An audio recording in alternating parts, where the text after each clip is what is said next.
Dominus vobiscum, et cum spiritu tuo, Lectio Sancti Evangelii secundum Lucam.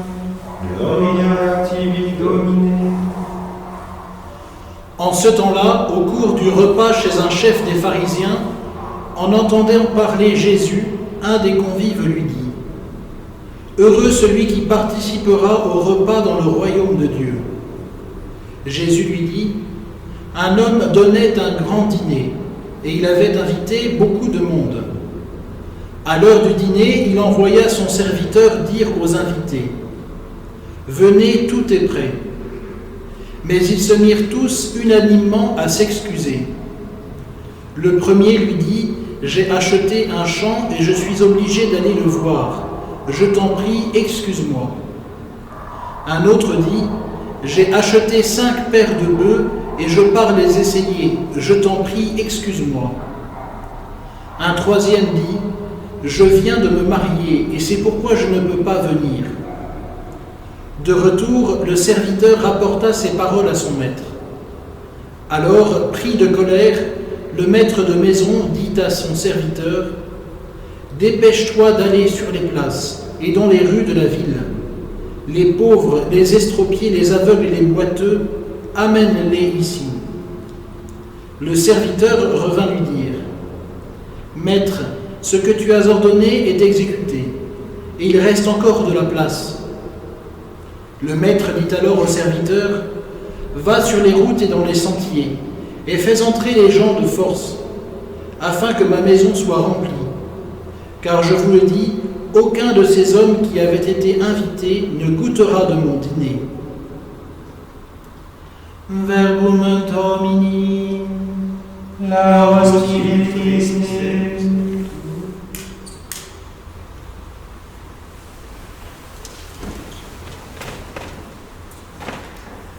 Heureux celui qui participera au repas dans le royaume de Dieu.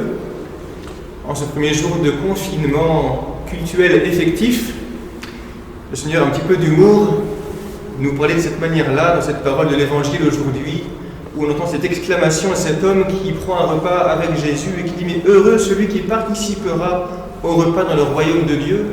Et nous sommes malheureux aujourd'hui, et pour quelques jours semble-t-il, bien de ne pas participer à ce repas du Seigneur dans nos églises.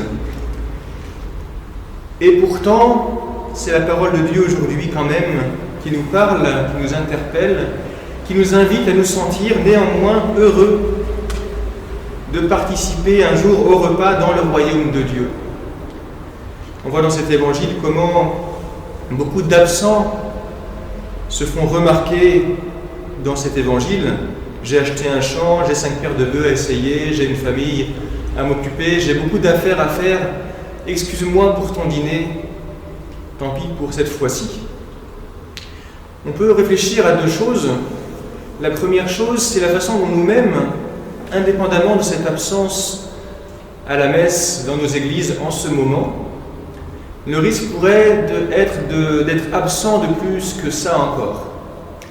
Même si nous ne pouvons pas nous rassembler pour cette messe, pour ces messes, eh bien ne soyons pas absents pour autant de la table du Seigneur. Le Seigneur est grand, le Seigneur est large, le Seigneur est généreux, il nous rassemble de bien des manières et il nous fait participer à sa vie de bien des manières. Et dans notre vie, même confinée, même bousculée un peu parce que beaucoup moins de rassemblements, eh bien posons-nous la question : comment puis-je ne pas être absent là où le Seigneur m'attend aujourd'hui? Comment puis-je ne pas être absent là où le Seigneur m'attend dans ce temps de confinement? Des habitudes à changer, des programmes à modifier, des relations à réinventer ou à retrouver peut-être aussi. Où est-ce que le Seigneur me suggère de ne pas être absent? Où est-ce que je suis invité à cette table du Seigneur? Il y a une dimension sociale et une dimension aussi éminemment spirituelle dans la façon de vivre, de revivre, ou de vivre autrement peut-être encore ce nouveau temps de confinement. Où est-ce que le Seigneur m'appelle et m'invite? Où est-ce que je peux trouver de la joie à être participant de la vie de Dieu dans ma vie d'aujourd'hui, dans la vie que le Seigneur me donne aujourd'hui? Heureux qui participent au repas dans le royaume de Dieu, ce royaume Il est là, il est tout proche, comme dit l'Évangile. Et puis la deuxième chose, c'est de nous dire, faute d'Eucharistie, regardons vers l'avenir aussi. Heureux celui qui participera au repas dans le royaume de Dieu. Donc il y a un futur, il y a une préparation, il y a une intention, il y a une perspective. C'est d'abord la perspective de la vie éternelle.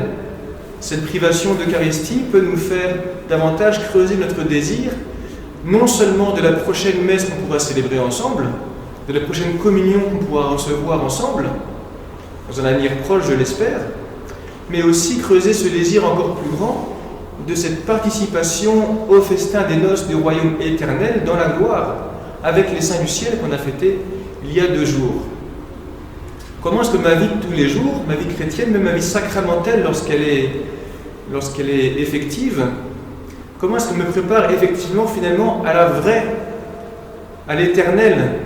C'est pas que c'est moins vrai quand c'est à la messe, c'est aussi vrai. C'est le même corps du Christ qui se donne. Mais ma participation reste limitée parce que je suis encore pécheur, parce que ma vie tout entière n'appartient pas à Dieu. Dans la gloire de Dieu, heureux serons-nous de participer au repas dans le royaume de Dieu, de participer pleinement, d'être parfaitement épousés avec le Christ dans ce repas de noces. Eh bien, profitons d'aujourd'hui, de cette parole de l'Évangile, pour nous laisser inviter et répondre oui à toutes les sollicitations, là où le Seigneur nous attend pour être présent auprès de lui et auprès des autres dans ce temps de confinement, quelles qu'en soient les circonstances. Et puis creusons ce désir d'être un jour rassemblés, de participer pleinement au festin du royaume de Dieu. Amen. Alléluia.